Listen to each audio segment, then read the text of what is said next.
will never be as efficient as it would have been otherwise. My son, he's now 16, he's never had a vaccination.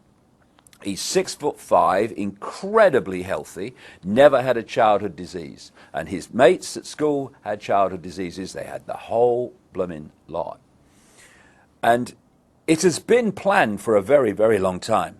You can pick up the confirmation of this in different points through history. To have a situation where you manipulate a mass global vaccination program to target the population at one time. We're seeing this now with the swine flu. I was told in 1997 by a CIA scientist who asked to meet me to get lots of information out that he couldn't, that in 1997 in the secret projects and the underground bases, they had microchips that were so small they could be inserted into people through a hypodermic needle in vaccination programs, and that was the plan. All these years later, of course, we now have a name for this technology. We call it nanotechnology. And he was saying that the plan was to use vaccination programs to insert these microchips. Then you look at other examples of this. For instance, in 1969, there was a doctor called Dr. Richard Day, who was head at the time of Planned Parenthood, which of course is a eugenics organization, which used to have eugenics in its name. And he told doctors in Philadelphia, or Pittsburgh, I think, Pittsburgh, in 1969, a series of things that he said were going to happen in the years to come to transform society and bring in this control system. And when you look at what he said, compared with what's happening now, it's extraordinarily accurate.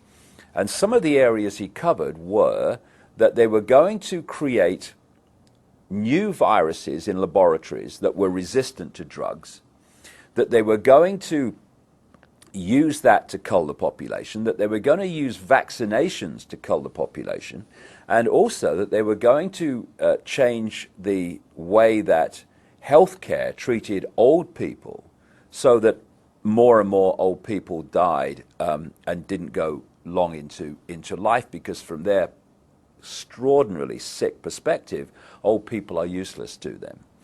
And what we're looking at now very clearly is this attempt to play that card of mass global immunization with a excuse of this manufactured virus to get access to the bodies, the body computer systems, as I would say, of almost everyone on the planet. And they're not doing that because they want to protect people from anything. Crikey, the force that's saying be vaccinated is the force that created the virus which they're saying be vaccinated against.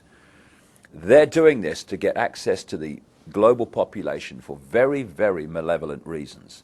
And what people need to realize is that these families do not come from the same perspective of life and respect that we do. They see humans like cattle, nothing more than cattle, and most humans see cattle. They therefore have no empathy with the consequences for the human population of their actions. So if people say, they'd never do that, mate, no, you'd never do that. They do it all the time. There are two classic techniques of mass mind manipulation and emotional manipulation. One of them I call problem, reaction, solution. The other one I call the totalitarian tiptoe. Problem, reaction, solution is devastating. It's been used for as long as you can chart back human history. And it goes like this. You want to change society or get people to accept something that in the normal course of events they wouldn't accept. So you don't say openly, this is what we're going to do and this is why we're going to do it. You play this technique, PRS, problem, reaction, solution. Stage one, you create a problem.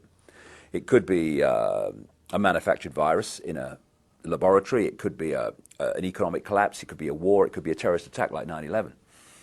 You then, through a pathetic, unquestioning media, which at ownership level and lower levels too you control, you get through the media, you tell the people the version of that problem that you want them to believe, i.e. swine flu broke out on a pig farm in Mexico. Yeah, flying pig farm. Thank you very much. That 9/11 was orchestrated by a guy with a beard in a cave in Afghanistan and all that stuff. You want a reaction at stage 2 from the public of outrage, of classically fear, and you want them to either say to the authorities, do something, or you want them to accept what the authorities suggest must be done. So you can go to stage 3, which is to offer the solutions to the problems you have covertly created. And with the swine flu, and whenever I say swine flu, I mean swine flu in quote marks, because it's not swine flu, it's a combination of flus created in a laboratory. The swine flu scam is classic problem reaction solution. You create the virus, you put it out there, you say, oh, there's a problem, we must have a solution, which is the vaccine. And of course, you then find that the patents for the vaccine were applied for before the virus was put out, and people started to get the consequences of it. It's quite obviously a blatant scam, and through the mainstream media that doesn't connect these dots, which are there to be connected to anyone with a brain cell on active duty, the vast majority of the public go along with it. But what's really encouraging at this point where I speak is the number of people who are saying no to this, and their backbones need to stay stiff when the pressure comes on more and more to accept it, to say no and keep saying no, because this vaccination program is a key fundamental brick, plank, whatever you want to call it, within this whole agenda.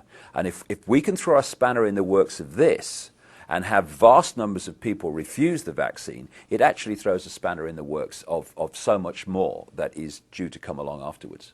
People have asked me over the years, what's planned? And I've said, read 2 books, George Orwell's 1984 and Aldous Huxley's Brave New World. The latter was published in 1932, Orwell's book was in 1948. Because these two had access to the agenda through something called the Fabian Society, they weren't writing from imagination. They had an understanding of where this was supposed to go. And in Brave New World, you have Aldous Huxley describing a society in which children are disconnected from their parents, where they're bred in laboratories, and where drugs are used to get the children to, and as they become adults, the whole population, to love their servitude and not rebel against it. And we are now seeing quite blatantly the movement to remove children from their parents. It's been done through what I call the totalitarian tiptoe, step by step by step by step, where more and more parental rights are taken by the state, more and more and more, and where the school becomes ever more powerful in the control it has over the children. And now we're moving into areas that we have, staggeringly extreme as they may seem, they're no longer rare. This is commonplace. Where in Britain, and I know from the research I've done for the book I'm writing at the moment, it's happening in America and elsewhere, where the authorities are taking children away from their families for the most extraordinary reasons. I'll give you an example, and like I say, this is not rare. We had a case in Britain recently where these parents spent £38,000 on fertility treatment to have a child. When the child was born, soon after the child came home from the hospital, a social worker came round, and the mother just joked that giving birth had ruined her figure. On the basis of that, the child was taken away. And we're seeing extraordinary examples of the so-called justification for taking children and the state taking control of them. And what then happens, and happens in this case, is the social services say to them, okay, we're taking your child away, we're going to give it to foster parents of our choice. Now, you have a choice. You can either accept this, in which case you might